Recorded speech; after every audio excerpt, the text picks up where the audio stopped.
Dadahan. Yan, angat na. Oh, taas na. Taas na. Kanina, ang baba. Hmm. Kabila. Wala problema to. Yan, sige lang. Kung ano yung ano. Galaw ka ng normal. Oh. Ano masasabi mo?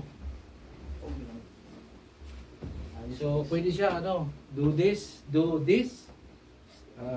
Hawak dito, tulak dito. 1, 2, 3, 4, 5. Sakit. Tapos, pwede tulak dyan. 1, 2, 3, 4, 5. Yan, ganun siya. Wala nang ugot. O, di ba? Nag-stretch yung mga muscle. And then, ito, do this. Hawak, kuha dito. Upuan dito para hindi gumalaw yung kabilang hips. Tapos kabila, tulak to.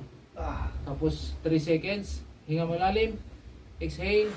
3, 2, 1. Yan. Hinga malalim. 3, 2, 1. Yan. Ganun siya. So sa may mga sciatica, makakatulong to. Sakit ah. Relax lang.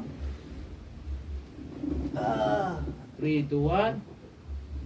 Yan. 3, 2, 1. Kuto. So, galaw, dahan-dahan. Angat. Wow. Ang taas na. Ayos. Ha? Ayos daw. Ano masasabi? Ayos, magaling. Ayun, stretching pa lang yun.